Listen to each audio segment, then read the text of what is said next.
Mendengar kata jenazah, yang terbersit di pikiran kita adalah jasad manusia yang telah meninggal dunia.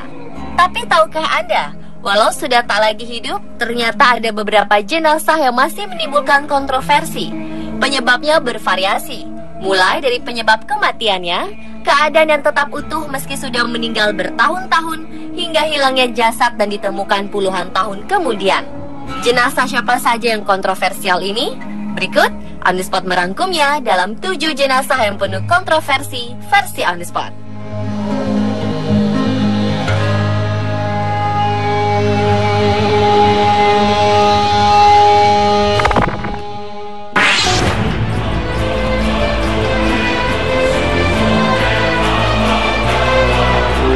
Gunther von Hagens adalah salah satu ahli anatomi paling unik di dunia.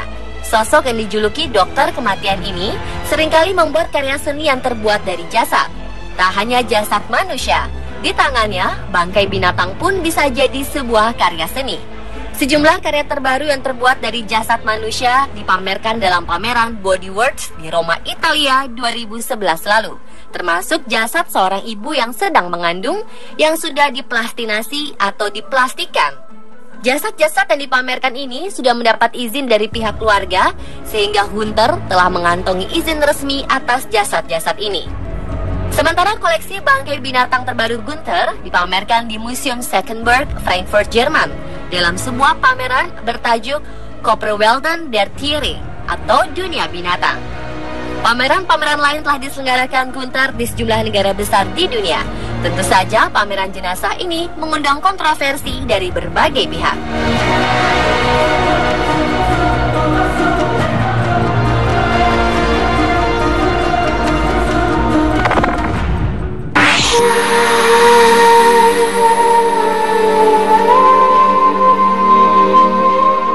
Akhir Januari 2015 lalu, sebuah kabar dari tanah Mongolia tentang penemuan jenazah biksu berusia 200 tahun dalam kondisi utuh sungguh menakjubkan. Diperkirakan jasad biksu sudah ada sejak tahun 1800-an dalam posisi duduk yang dinamakan posisi lotus seperti sedang meditasi. Jasad yang masih utuh ini ditemukan dalam bentuk mumi yang ditutupi kulit lembu. Jenazah ini ditemukan di provinsi Songino, Khairkhan. Kini peneliti pun tengah menganalisa penemuan ini. Tak banyak detail diberikan terkait dengan penemuannya. Hal serupa juga pernah terjadi di Thailand. Di sana ditemukan jasad biksu yang masih utuh mengenakan kacamata hitam. Kini jasad itu pun menjadi daya tarik tersendiri bagi wisatawan.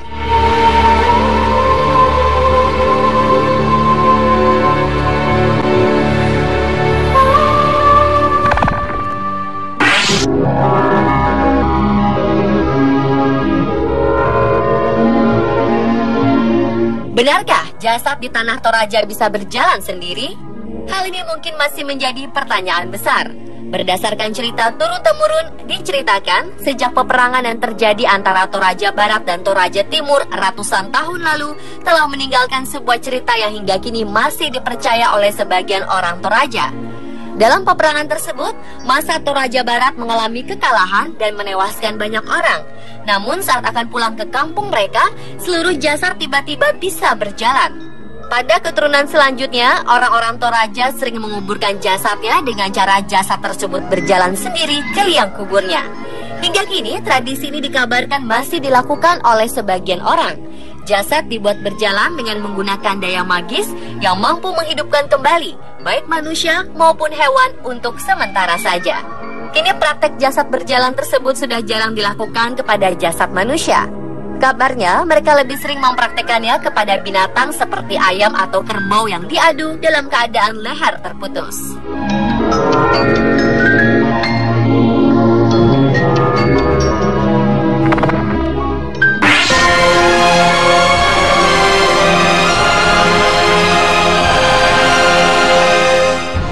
Bernadette Soubirous lahir di Lourdes, Prancis.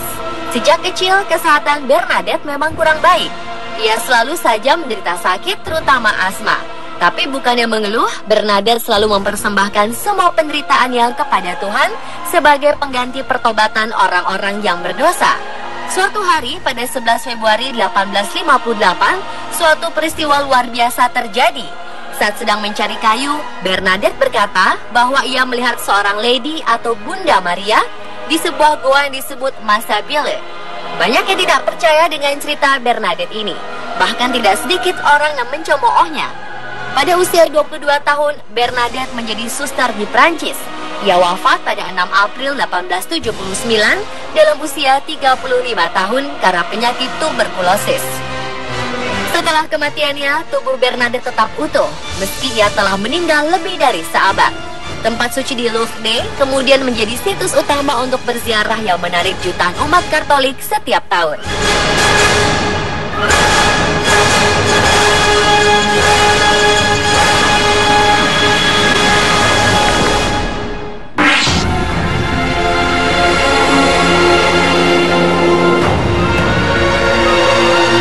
Jasad seorang pimpinan agama Buddha Siberia Rusia diketahui tidak rusak setelah meninggal pada 1927.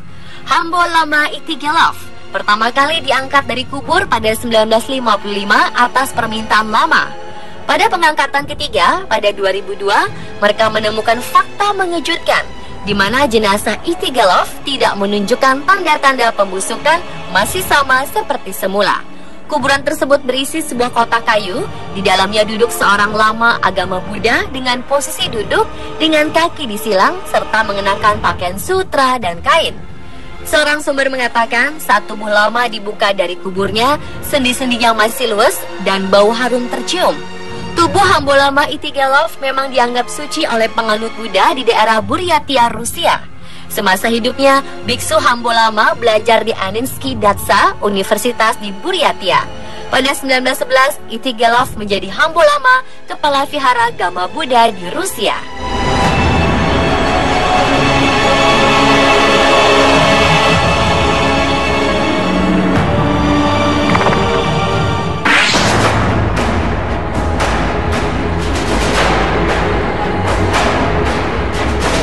Pada 1329 silam, bangsawan Italia Can Grande della Scala tiba-tiba jatuh sakit.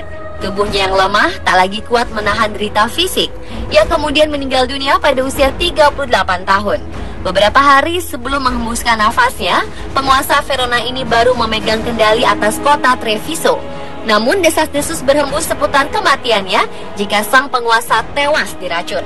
Untuk menguak kasus kematian yang penuh tanda tanya, pada 2004 lalu atau hampir 700 tahun setelah kematiannya, para ilmuwan membuka peti baru yang selama ini menyimpan jasa Can Grande. Di dalamnya mereka menemukan mumi yang terawetkan secara alami.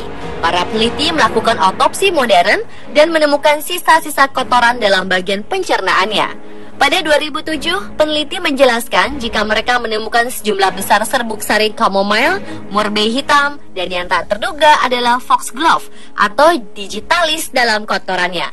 Di abad pertengahan, chamomile digunakan sebagai obat penenang dan foxglove dianggap tanaman beracun. Menurut arkeolog, kandungan tersebut cukup untuk membuatnya keracunan. Lantas, siapa pelakunya? Mungkin musuh atau keluarga yang ambisius ingin cepat bertahta. Terkuaknya fakta ini dari jenazah yang diotopsi kembali menimbulkan kontroversi yang belum terjawab.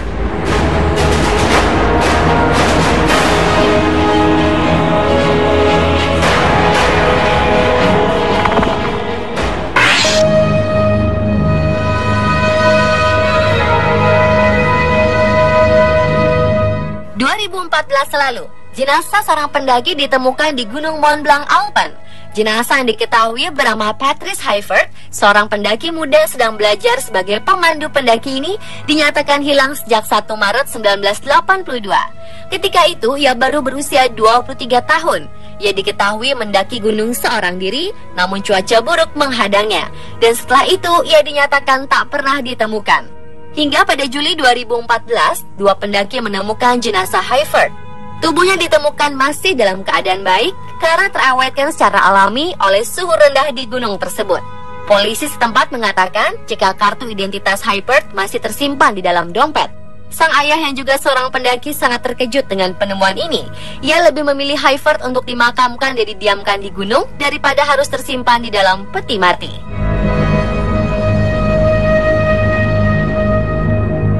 Pemirsa, itulah 7 jenazah yang penuh kontroversi versi On The Spot.